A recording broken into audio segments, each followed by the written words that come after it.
Hello friends, नमस्कार, welcome to my channel. तो चलिए स्टार्ट करते हैं प्रैक्टिस सेट नंबर 15। ओके, तो पहला क्वेश्चन है यहाँ पर, खीर पकाई जतन से चरखा दिया चला, आया कुत्ता खा गया बैठी ढोल बजा।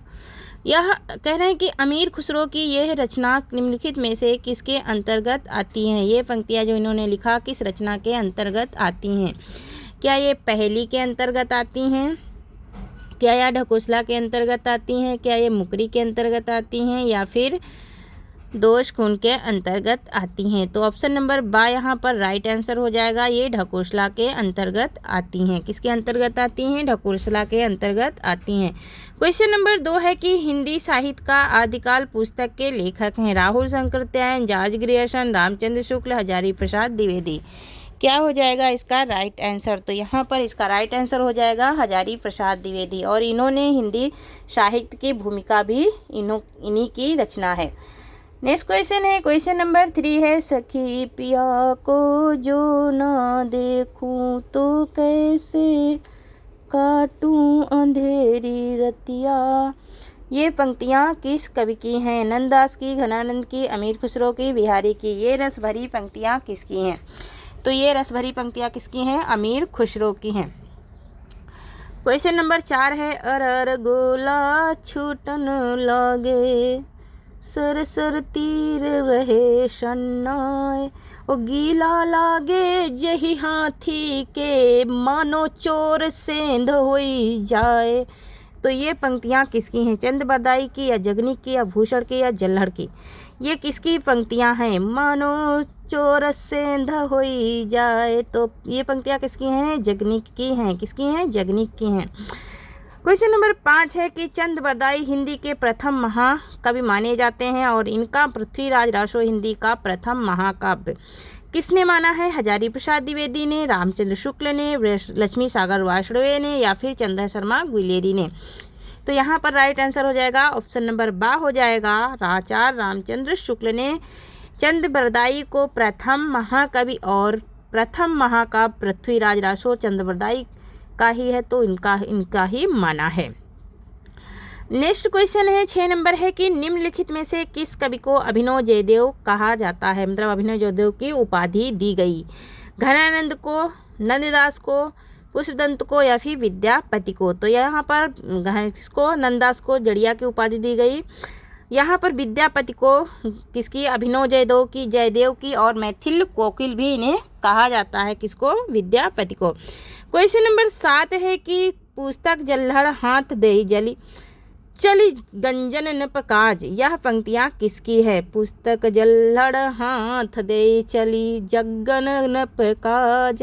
तो ये गोरखनाथ की है, स्वयंभू की है, या चंद बरदाई की? तो ये चंद बरदाई की पंक्तियाँ हैं। किसकी हैं? चंद बरदाई की पंक्तियाँ हैं। नेक्स्ट क्वेश्चन है 8 नंबर क्वेश्चन है कि देसिन नाम माला के रचनाकार हैं। धनपाल हैं, स्वयंभू हैं, हेमचंद हैं, या फिर दामोदर शर्मा हैं। देसी नाम माला के रचनाकार कौन है? क्या हो जाएगा इसका राइट आंसर? तो इसका राइट आंसर हो जाएगा हेमचंद। हेमचंद हैं देसी नाम माला के रचनाकार। पुरुष परीक्षा के रचनाकार हैं। ये क्वेश्चन मैं सेकंड टाइम पे इसमें डाली हूँ, ठीक है, क्योंकि ये मैं 2-3 बार पढ़ा चुकी हूँ। विद्यापति की, दामोदर की, और या फिर विद्याधर की, या फिर जल्हड़ की। पुरुष परीक्षा, तो पुरुष परीक्षा किसकी है? विद्यापति की रचना है। किसकी है? विद्यापति की रचना है। नेक्स्ट क्वेश्चन है, क्वेश्चन नंबर 4 है कि जय मयंक जस चंद्रिका के रचनाकार हैं। केदार भट्ट, मधुकर कवि, धनपाल, या फिर दामोदर शर्मा। क्या हो जाएगा इसका राइट आंसर? तो इसका राइट आंसर हो जाएगा ऑप्शन नंबर शाह, मधुकर कवि। मधुकर कवि हैं जय मयंक जस चंद्रिका के रचनाकार। और मोस्ट इम्पोर्टेंट ये रचना है, मोस्ट इम्पोर्टेंट है क्योंकि ये बहुत ज़्यादा पूछी जाती है, ठीक है, ये बहुत ज़्यादा ये रचना पूछी जाती है, ठीक है। नेक्स्ट क्वेश्चन है, क्वेश्चन नंबर 11 है कि रामचंद्र शुक्ल ने वीर गाथा काल के अंतर्गत किस साहित्य को देश भाषा काव्य कहा है? रामचंद्र शुक्ल ने वीर गाथा काल के अंतर्गत उसके अलावा साहित्य को देश भाषा काव्य किसको कहा है? जैन काव्य को, रासो काव्य को, सिद्ध काव्य को, या फिर नाथ काव्य को। क्या हो जाएगा इसका राइट आंसर? तो रासो काव्य को इन्होंने देश भाषा काव्य भी कहा है। किसने? रामचंद्र शुक्ल ने।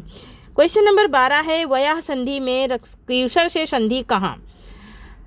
संघ स्नाता में ईश्वर से नाता कहाँ और अभिसार में भक्ति का सार कहाँ। डॉक्टर राम कुंवर वर्मा का यह कथन किस कवि के संदर्भ में है? अमीर खुसरो के, धनपाल के, विद्यापति के या फिर अब्दुल रहमान के? क्या हो जाएगा इसका राइट आंसर? तो ये विद्यापति के बारे में कहा था किसने? राम कुंवर वर्मा ने। किसने कहा था? राम कुंवर वर्मा ने। अमीर खुसरो की रचना खलिक बारी क्या है? कहानी है, उपन्यास है, शब्दकोश है या फिर नाटक है? क्या हो जाएगा इसका राइट आंसर? तो यहाँ पर अमीर खुसरो की जो खलिक बारी रचना है वो एक क्या है? शब्दकोश है। ऑप्शन नंबर शाह इसका राइट आंसर हो जाएगा।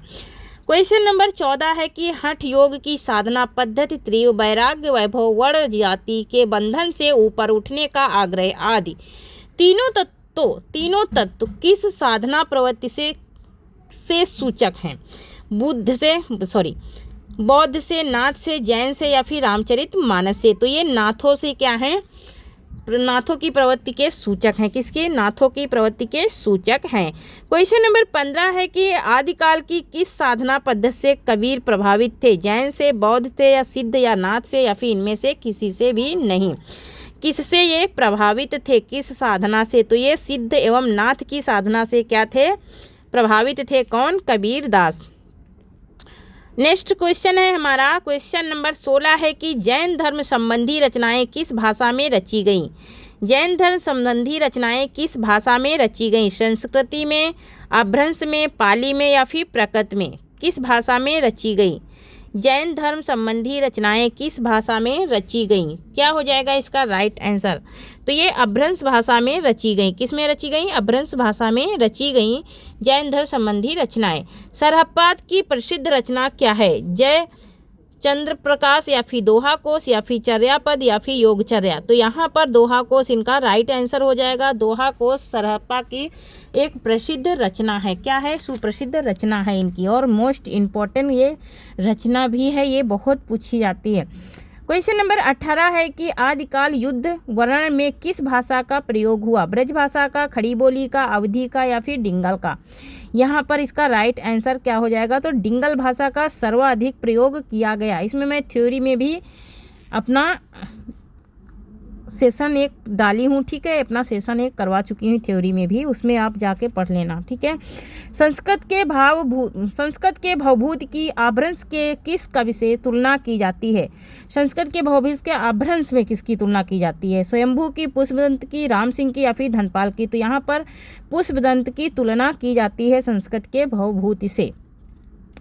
क्वेश्चन नंबर 20 है कि अमीर खुसरो के गुरु थे। अमीर खुसरो के गुरु कौन थे? कबीर थे, हजरत निजामुद्दीन औलिया थे या फिर रामानंद थे या फिर उपरोक्त में से कोई नहीं? तो यहाँ पर इसका राइट आंसर हो जाएगा ऑप्शन नंबर बा, हजरत निजामुद्दीन औलिया। हजरत निजामुद्दीन औलिया थे, अमीर खुसरो के गुरु थे, ठीक है। नेक्स्ट क्वेश्चन है हमारा 21 नंबर क्वेश्चन है कि स्वयंभू चरित्र में किस ईश्वर का वर्णन है? राम का, कृष्ण का, शिव का या फिर ब्रह्मा का? क्या हो जाएगा इसका राइट आंसर? इसका राइट आंसर हो जाएगा कृष्ण का। कृष्ण का वर्णन है ऋट्यचर्यु में, ठीक है। नेक्स्ट क्वेश्चन है आशुक कवि द्वारा रचित रचना है। क्वेश्चन नंबर 22 है चंद्रबाला रास या फिर जीव दया रास या फिर बुद्धि रास या फिर आ और बा दोनों? तो यहाँ पर आ और बा दोनों ही आंसू की रचनाएं हैं। चंद्रबाला रास और जीव दिया रास भी उन्हीं का है। क्वेश्चन नंबर 23 है आदिकालीन अब्दुल रहमान का अपभ्रंश से में नाम है। क्या नाम है? अब्दमाण और या फिर इनमें से कोई नहीं? तो यहाँ पर इनका पूर्ण नाम क्या था? अद्र हमार था अब्दुल रहमान का पूरा नाम, ठीक है। नेक्स्ट क्वेश्चन है हमारा 24 नंबर है कि आदिकालीन गीत परंपरा के आदि कवि हैं। आदिकालीन गीत परंपरा के आदि कवि कौन माने जाते हैं? चंद बरदाई, विद्यापति, अमीर खुसरो या फिर अब्दुल रहमान? ओके, क्या हो जाएगा इसका राइट आंसर?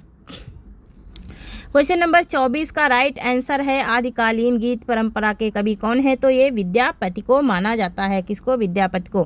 क्वेश्चन नंबर 25 है कि प्रादेशिक बोलियों के साथ देश भाषा ब्रज के संयोग से बनी अपभ्रंश भाषा का नाम क्या है? डिंगल है, पिंगल है, भोजपुरी या फिर मैथिली है? तो यहाँ पर इसका राइट आंसर क्या हो जाएगा?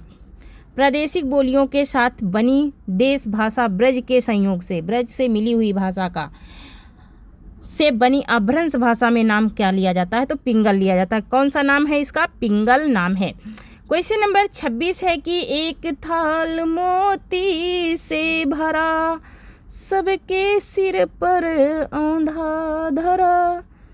ये पंक्तियाँ यदि यह आदिकालीन खड़ी बोली की पंक्ति किस कवि की है? भोज की, हेमचंद की, अमीर खुसरो के, अभियुक्तो या अमीर खुसरो की मुकरियों से ली गई हैं ये पंक्तियाँ। एक थाल मोती से भरा, सबके सिर पर औंधा धरा। मेरे इस कुकुविक्त को बुद्धिजन सुनेंगे नहीं, मेरे इस कुयुक्ति को बुद्धिजन सुनेंगे नहीं, और ना अभुवदन अपनी अभुतता के कारण इसमें प्रवेश करेंगे। यह पंक्ति किस कवि ने किस रचना के लिए कही है? अमीर खुसरो ने खलीक बारी के लिए, या फिर विद्यापति ने कीर्तिलता के लिए, या फिर अब्दुल रहमान ने संदेश रासक के लिए? वेरी इंपॉर्टेंट क्वेश्चन है ये। अब्दुल रहमान ने कहा है संदेश रासक के लिए। रासो नए नए रोमांस प्रस्तुत करता है और संदेश रासक पुरानी प्रीति को निखार देता है। उक्ति पंक्ति किस आलोचक की है? डॉक्टर हजारी प्रसाद द्विवेदी की, आचार्य रामचंद्र शुक्ल की, डॉक्टर नागेंद्र की, आचार्य महावीर प्रसाद द्विवेदी की? तो ये हजारी प्रसाद द्विवेदी ने कहा था। किसने कहा था? हजारी प्रसाद द्विवेदी ने। क्वेश्चन नंबर 29 है कि हिंदी साहित्य के इतिहास का सर्वाधिक विवादास्पद काल माना जाता है। आदिकाल को माना जाता है। किसको माना जाता है? आदिकाल को माना जाता है। सर्वाधिक विवादों का काल और व्यवघातों का भी काल माना जाता है। इसे सर्वाधिक विवादों और व्यवघातों का काल भी कहा गया है आदिकाल को। सहज ज्ञान के प्रवर्तक सिद्ध सरप्पा को किस विद्वान ने हिंदी का प्रथम कवि माना है? राहुल शंकरत्यायन, शिव सिंह सेंगर, रामचंद्र शुक्ल और रामकुमार वर्मा। तो किसने माना है शाहजहां को? तो राहुल शंकरत्यायन ने माना है। किसको? सरप्पा को प्रथम कवि माना है। ठीक है। नेक्स्ट क्वेश्चन है 31 नंबर है कि सांध्य भाषा जो कि सिद्धों की मुख्य भाषा थी में लिखा ग्रंथ चर्यापद किसकी रचना है? सराबा की, या फिर सरप्पा की, या फिर लुइपा की, या फिर कडप्पा की? क्या हो जाएगा इसका राइट आंसर? तो ये सराबा की रचना है। ये सराबा की रचना है चर्यापद। ठीक है। निम्नलिखित में से किस सिद्ध का स्थान 84 सिद्धों में सबसे ऊंचा माना जाता है? क्वेश्चन नंबर 32 का राइट आंसर क्या होगा? सरप्पा, या फिर लुइपा, या फिर कडप्पा? तो यहाँ पर इसका राइट आंसर हो जाएगा ऑप्शन नंबर सा हो जाएगा लुइपा। लुइपा को सबसे ज़्यादा ऊंचा कवि माना जाता है। नेक्स्ट क्वेश्चन है 33 नंबर क्वेश्चन है कि जॉर्ज ग्रेसन के दी modern vernacular literature of Hindustan का प्रथम हिंदी अनुवाद निम्न में से किसने किया? लक्ष्मी सागर वार्ष्णेय ने, या फिर मौलवी करमुद्दीन ने, या फिर किशोरीलाल गुप्त ने? किसने किया था? तो यहाँ पर 2 बार लक्ष्मी सागर वार्ष्णेय रिपीट हो गया है। ठीक है। लेकिन आंसर हमारा क्या है? किशोरीलाल गुप्त ने किया था। किसने किया था? किशोरीलाल गुप्त ने किया था। नेक्स्ट क्वेश्चन है 34 नंबर क्वेश्चन है कि गणपत चंद्र गुप्त के अनुसार निम्न में से किस कृति को हिंदी साहित्य की प्रथम कृति माना जाता है?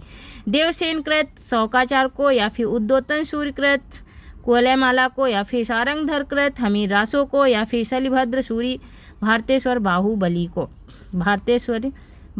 रास को? क्या हो जाएगा इसका राइट आंसर? तो इसका राइट आंसर हो जाएगा देवसेन कृत श्रावकाचार को गणपति चंद ने हिंदी की प्रथम कृति माना है। नेक्स्ट क्वेश्चन है 35 नंबर क्वेश्चन है कि निम्न में से कौन से ग्रंथ में महोबा के वीर योद्धा अलाउद्दौला का वर्णन है? विशलदेव रासो, पृथ्वीराज रासो, परमाल रासो, विशलदेव रासो? ठीक है। तो इसमें क्या हो जाएगा? तो परमाल रासो में है अलाउद्दौला का वर्णन। ठीक है। निम्न क्वेश्चन नंबर 36 है कि निम्न में से किस विद्वान ने सर्वप्रथम पृथ्वीराज रासो की ऐतिहासिकता पर प्रश्न चिन्ह खड़ा किया? कप्तान वट ने, जेम्स प्रिंसेस ने, या फिर डॉक्टर बुलर ने, या फिर डॉक्टर टेस्टोरी ने? तो डॉक्टर बुलर ने खड़ा किया था इस पे सर्वप्रथम प्रश्न। नेक्स्ट क्वेश्चन है हमारा यहाँ पर, हाँ, इसमें पृथ्वीराज रासो में इन्होंने ऐतिहासिकता पे मतलब कि ये अप्रामाणिक नहीं मान रहे थे, प्रामाणिक नहीं मान रहे थे, इसलिए इन्होंने कई प्रश्न खड़ा किए थे। किसने? डॉक्टर बुलर ने। ठीक है। नेक्स्ट क्वेश्चन है हमारा पृथ्वीराज रासो की किस कृति को सर्वाधिक प्रामाणिक माना जाता है? माता प्रसाद द्वारा संपादित, कर्नल टॉड द्वारा प्रस्तुत बृहद रूपांतरण, या फिर मध्यम रूपांतरण? किसको सबसे ज़्यादा? तो यहाँ पर माता प्रसाद द्वारा संपादित जो पृथ्वीराज रासो है उसको सबसे ज़्यादा प्रमाणित माना जाता है। 38 नंबर क्वेश्चन है कि नक्शिक प्रारंभ करने वाला वह ग्रंथ जो हिंदी साहित्य में प्रथम चंपू काव्य के रूप में जाना जाता है, रोड़ाकृत, राउलवेल या फिर पीथलकृत या फिर सरहप्पाकृत, दुआ, यहाँ पर दोहा कोश होगा, दुआ कोश नहीं होगा, ठीक है। तो अमीर खुसरो कृत दोहा कोश, ठीक है। नेक्स्ट क्वेश्चन है हमारा यहाँ पर हाँ नक्शिक में प्रारंभ में, तो यहाँ पर किसको माना जाता है, रोड़ाकृत राउलवेल को, रोड़ाकृत राउलवेल को चंपू काव्य के रूप में माना जाता है, ठीक है। नेक्स्ट क्वेश्चन है हमारा 39 नंबर क्वेश्चन है। 39 नंबर क्वेश्चन है कि निम्न में से किस विद्वान ने हिंदी साहित्य के आदिकाल को संधिचारण काल कहा, संधिचारण काल कहा, राहुल शंकरत्यायन, शिव सिंह सेंगर, रामचंद्र शुक्ल, रामकुमार वर्मा। तो संधिचारण काल किसने कहा था, तो ऑप्शन नंबर द इसका राइट आंसर हो जाएगा रामकुमार वर्मा। रामकुमार वर्मा ने संधि काल और चारण काल दोनों नाम दिया था आदि काल का, ठीक है। नेक्स्ट क्वेश्चन है 40 नंबर है कि हिंदी के आरंभिक रूप को अवाहट किसने कहा, भोलानाथ तिवारी, भोलानाथ पांडे, भोलानाथ शंकर व्यास या फिर भुवने शंकर व्यास। तो यहाँ पर इसका राइट आंसर हमारा हो जाएगा भोला शंकर व्यास ने कहा था, ठीक है। यहाँ पर भोला भोला कई ऐसे ही ऑप्शन देता है ताकि हम लोग कंफ्यूज हो जाए, ठीक है। तो कंफ्यूज नहीं होना। भविष्यति कहा मोस्ट इम्पोर्टेंट रचना है नामक ग्रंथ किसका है, धनपाल का है, किसका है ये, धनपाल का है। नेक्स्ट क्वेश्चन है 42 नंबर है कि अपभ्रंश व्याकरण हेम शब्दानुशासन के रचयिता हैं, धनपाल, विद्याधर, हेमचंद या फिर शालभद्र सूरी। तो यहाँ पर इसका राइट आंसर क्या हो जाएगा, हेमचंद। हेमचंद का है हेम शब्दानुशासन, ये एक व्याकरण ग्रंथ है, ठीक है। नल रसायन आरंभ भई शारदा टूड़ी ब्रह्म कुमारी किस रासो ग्रंथ की पंक्तियां हैं, कुमार रासो की, परमार रासो की, विशल देव रासो की, हमीर रासो की। क्या हो जाएगा इसका राइट आंसर, तो ये विशल देव रासो की पंक्तियां हैं, ठीक है। क्वेश्चन नंबर 44 है कि किस रासो काव्य में मेघदूत और संदेश रासक परंपरा का विकास मिलता है, विशल देव रासो, कुमार रासो, हमीर रासो या फिर परमाल रासो। तो किसका मिलता है मेघदूत का, तो किसमें मिलता है मेघदूत और संदेश रासक परंपरा का, तो विशल देव रासो में मिलता है, ओके। हिंदी साहित्य प्रथम महाकाव्य माना जाता है, हिंदी साहित्य का प्रथम महाकाव्य माना जाता है, पृथ्वीराज रासो, परमार रासो, कुमार रासो, विशल देव रासो। क्या हो जाएगा इसका राइट आंसर, तो इसका राइट आंसर हो जाएगा हमारा हिंदी साहित्य का तो पृथ्वीराज रासो को ही ज़्यादातर विद्वान माने हैं प्रथम महाकाव्य। रामचंद्र शुक्ल, डॉक्टर बुलर, मुंशी देवी प्रसाद जैसे विद्वानों ने पृथ्वीराज रासो को क्या माना है, प्रामाणिक ग्रंथ, अप्रामाणिक, अर्ध प्रामाणिक या फिर इनमें से कोई नहीं। तो यहाँ पर ज़्यादातर विद्वानों ने क्या माना है, अप्रामाणिक ग्रंथ माना है, किसने, पृथ्वीराज रासो को, है ना। पृथ्वीराज रासो को अधिकतर विद्वानों ने अप्रामाणिक ग्रंथ माना है। 47 नंबर क्वेश्चन है कि पृथ्वीराज विजय किसकी रचना है, जिसके आधार पर सन 1875 में डॉक्टर बुलर ने पृथ्वीराज रासो को जाली ग्रंथ कहा। जाली ग्रंथ किसने कहा था, तो बुलर ने। यहाँ से भी क्वेश्चन बन गया, तो ये किसका है, जैनिक है, ठीक है, जैनक का है। यहाँ पर 48 नंबर क्वेश्चन है जयचंद्र प्रकाश और जय मयंक जस चंद्रिका का उल्लेख किस कृति में मिलता है, रासो साहित्य, राठौड़ी ख्यात में या फिर लोक साहित्य या फिर आदिकालीन साहित्य में। क्या हो जाएगा इसका राइट आंसर, तो यहाँ पर इसका राइट आंसर हो जाएगा हमारा 48 नंबर का राइट आंसर क्या हो जाएगा, तो ये ऑप्शन नंबर 12 राइट हो जाएगा, राठौड़ी ख्यात में। पृथ्वीराज रासो को प्रामाणिक ग्रंथ नहीं मानने वाले विद्वान हैं, कर्नल टॉट, श्याम सुंदर दास, मिश्र बंधु, मुंशी देवी प्रसाद। क्या हो जाएगा इसका राइट आंसर, तो मुंशी देवी प्रसाद। मुंशी देवी प्रसाद अप्रामाणिक ग्रंथ नहीं मानने वाले हैं। क्वेश्चन नंबर आज का लास्ट है 50 नंबर है कि तजकिराई सुरियाई हिंदी नामक हिंदी साहित्य के इतिहास के लेखक हैं, लक्ष्मी सागर वासवे, शिव सिंह सेंगर, मौलवी करमुद्दीन या फिर किशोरी लाल गुप्त। तो इसका राइट आंसर क्या हो जाएगा, 50 का राइट आंसर क्या हो जाएगा, 50 का राइट आंसर हमारा हो जाएगा मौलवी करमुद्दीन। क्या हो जाएगा, मौलवी करमुद्दीन हो जाएगा, ठीक। ठीक है, यही इसका राइट आंसर है। इनकी ही पंक्तियां हैं मौलवी करमुद्दीन की। तो थैंक यू फ्रेंड्स, आज के लिए इतना ही। तब तक के लिए धन्यवाद। जय हिंद, जय भारत। आप लोगों को कैसा लगा ये सेशन कमेंट में ज़रूर लिखना, और कोई भी आप लोगों को सेशन के प्रति कोई भी राय है तो ज़रूर लिखिए, और प्लीज़ मेरे चैनल को सब्सक्राइब कीजिए और शेयर